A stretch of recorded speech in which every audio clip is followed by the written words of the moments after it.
Hey everyone, welcome back to week 4 of the Nerd Herder Show. I'm Rich. I'm Nick. And we're from the Over Beer channel, and as always, we are drinking our beer. If you haven't caught up this week, we are drinking New Belgium's Pump Kick. I think it's okay. You seem to be really enjoying it. Yeah, it's good. It's got a jack-o'-lantern and a crow picking at it on the front. But yeah, today is a very special day. It is. It's October 21st, 2015. There's some people at home who don't know what that is. Why don't you tell them? It's Back to the Future Day, right? That's the day that Marty McFly goes to in Back to the Future 2. Where are my flying cars? Where's my Jaws 19? A lot of what he predicted is not true. I'm kind of disappointed. Yeah. But we still get to celebrate the movies. Absolutely. So today for our discussion, we're just going to talk a little bit about why we love the Back to the Future franchise, what's made it kind of stand the test of time, and just kind of our memories of watching the movies and why we appreciate them now, I think, really. Yeah. Just what it boils down to. Just kind of celebrate the movie trilogy on its day. So yeah. So how about you? When you hear the name Back to the Future, what does that mean to you? It's life. Life. Wow. All right. Deep. But no, it's one of those franchises that I, don't remember there being a time without. As for us, there hasn't. Yeah, they've always been around. I grew up on those, quoting those. My family and I, we'd sit around and we'd watch them and over and go to Universal on the ride and. Yeah, I mean it's just like a staple of my life. Like it's hard to imagine something without it. Yeah, I'm right there with you. I mean, for the same reason, I think that we kind of had the good fortune of we weren't alive really when these movies first came out. Maybe some of them, I don't know the release dates of the last couple, but or at least for myself. But we were right there when like VHS was like at its peak. And like these were some of the movies that like probably every family had, and so I watched the first one countless times. I mean, first Back to the Future, like I just have memories of just sitting and watching that movie, just like I do with Star Wars and other stuff. But I have very distinct memories of like my dad used to have to take me to work, like when there would be a day off from school or whatever, and I'd go to his work and he'd just put me.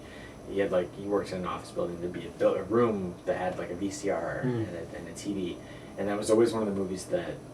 It was either they had it there or I just brought it.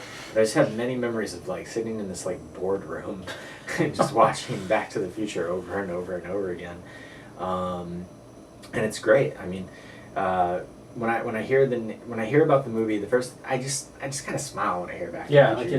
It's just an enjoyable trilogy, right? When I think about it now, what they accomplished, I mean, Back to the Future 2 and 3 basically shot back to back, right? That's kind of a huge thing for the time. It had never happened, and now it's really commonplace. Yeah. I think for a while there, after it happened, I think when that movie ended, it was like it set and stuff afterwards. Yeah.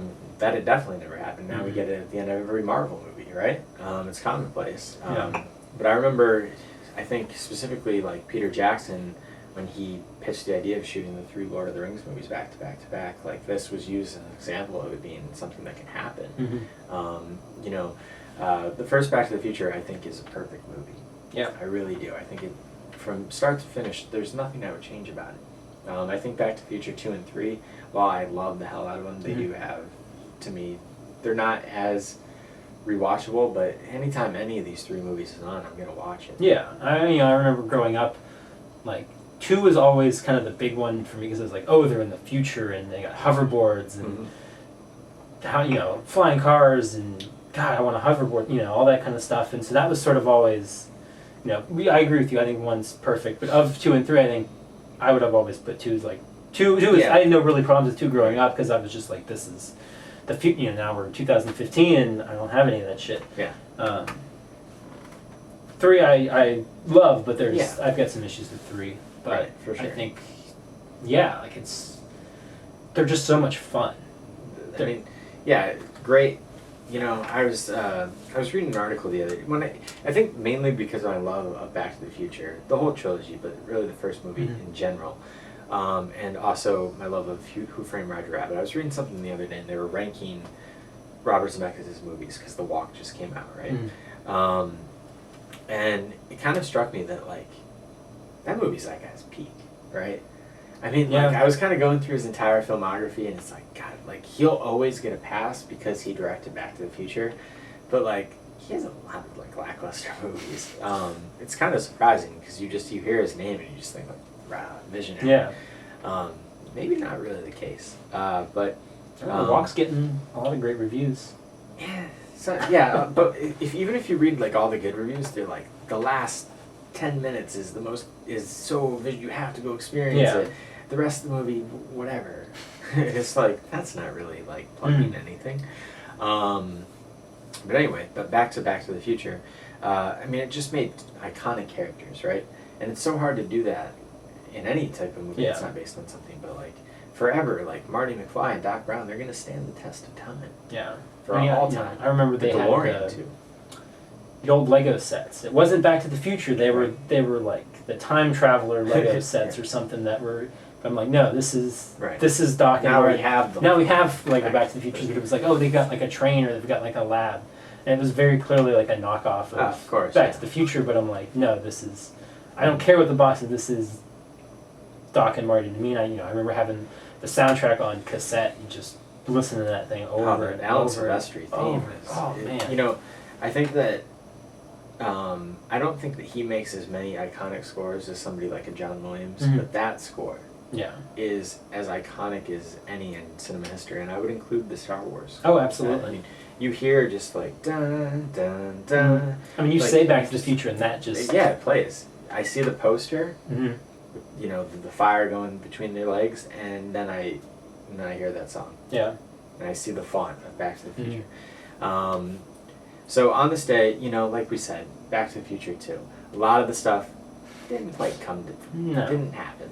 But a few things, you know, just this past weekend at New York Comic Con, we got the Pepsi Perfect. So hopefully that'll be on store shelves. I know that it was a very limited run. We'll see. But one thing that happens in the movie, it's a big part of the movie, is, you know, they get Biff's World's Sports Almanac or whatever. And in that, they say that in 2015, the Cubs won the World Series, and that might happen. So that'd be pretty cool. That'd be crazy. Some things all the teams they're playing are just giving up. They're like, nope, we're going to let this happen. Yeah, Zemeckis said it was going to happen, and it's true. So that's pretty cool. You know, it's just neat that a lot of people have been talking about Back to the Future leading up to today, right? And, you know, I heard there's going to be something big with Michael J. Fox on the Jimmy Kimmel Show tonight. If you're watching this, he wouldn't say what it was, but that should be neat. It's cool to see, you know, that Christopher Lloyd and him are still into it. They just did the voices for Lego Dimensions. It's great that they appreciate the value of their franchise, because a lot of times with these actors who are most linked with one iconic thing, sometimes you don't really see them appreciate. Yeah, I mean, you look at someone like Shatner or somebody who's just like hates. It's kind of like milked it, but doesn't appreciate it. Yeah, it's kind of like gained from it financially, but it seems like Michael J. Fox. They genuinely love that they were a part of it, and I think that only increases the fondness of the project. I mean, even, you know, Harrison Ford all those years kind of just writing off Han Solo, writing off the Star Wars movies, and he's scaled that back, whether or not that's his true belief or the PR department over at Disney, leading up to Force Awakens. Like, it sucks when you hear that he doesn't appreciate the fans, he doesn't appreciate the character. And I've never gotten that from anyone involved in Back to the Future. I love Zemeckis' stance, and Bob Gale, the producer. As long as they're alive, there will never be a remake. There will never be anything. They don't want more movies. They don't want more anything. There was a report coming out today as in when this was filmed, that they were asked to interview, you know, you have any more stories for Back to the Future? And they were like, no, I mean, we've told the stories we have in us, and that's all there needs to be. And I think that that's true, because Back to the Future 3 is really fun because I love the characters of the franchise, but that story didn't need to be told. No, and it ends the way it does. It ends in a very final kind of way where you don't need anything else. Yeah. Spoiler: the DeLorean gets destroyed, and Doc and his family fly off, and they're kind of left, you know, back where they should be. And You don't need. We don't need more. We don't need they could easily remake. Like, this is a movie that you would think would have been remade by now, and I'm happy that it hasn't. There's no reason for it to. Just people should just keep discovering this movie, Mm-hmm. and hopefully, you know, the publicity that this has gotten in the past month, publicity that I know it's going to get, you know, next week because we're filming this, but today as you're watching it, I hope that people that have never seen the movie are going to check it out. Yeah. I know that it's being, you know, shown in some movie theaters and stuff like that. Mm-hmm. Hopefully I wish it had just gotten re-released. Yeah, like a genuine true, like 1-2 week release. Not like a 3D thing, but just re-released. Yeah. Make a big deal about it. Like, it's a great movie. It'll always be a great Mhm. movie. And it still stands the test of time. I think sometimes, you know, it's unfortunate, but sometimes classic movies, somebody who sees them that hadn't seen them when it came out or when they were young, they don't, it just feels old, right? Yeah. I don't think Back to the Future has that feeling. No, it's, you know, it's a timeless movie Yeah, you know, about time. like you know, a lot of the effects sometimes feel dated. A lot of maybe the acting style, the filmmaking styles feel dated and stuff. But nothing about Back to the Future feels dated. I mean, obviously it takes place in the Sure. 80s, but I mean, Yeah. it doesn't feel. It's like, oh, this could use a fresh coat of paint. Like it holds And up so well. Part of what makes that first one so timeless is because, yes, it starts and ends in the 80s, but it's about a guy from a different time going back to the 50s, a time that and like that's not going to change.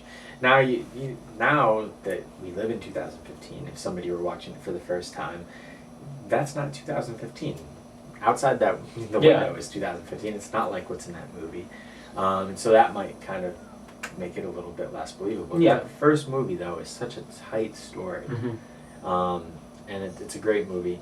I'm happy that it spawned the trilogy that it did. Yeah. It's always going to mean something to me. It's a movie I'll show my kids, and I hope they'll show their kids. Yeah, it's one that, you know, my family is I've grown up with as part of my family and part of our film language and our quotes and everything else, and I hope to continue that in the future for my family, you know, my kids and their kids, you know, whatever.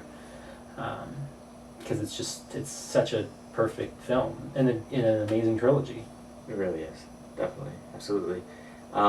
So anything further? I mean, I don't think so. You know, I think we just wanted to express our love, you know, as I'm sure we'll do for some coming things, but we wanted this to just be focused on it. If you've never seen Back to the Future and you're watching this, just shut this off. I would never say this, but just go shut this off and go watch Back to the Future. Yeah, but don't go watch it on YouTube. Yes, please go watch it legally. Go watch it for real. If you're watching this day of, it's probably playing in a theater right now. I got a chance to see it in the theaters a couple years ago, and was even better that. I mean, if you can go have this opportunity to go see it in a theater, go see it in a movie theater. 100%. I think we covered it. So that's Back to the Future. Happy Back to the Future Day, everyone, and we'll be back tomorrow. Yeah. All right. Later. Yeah.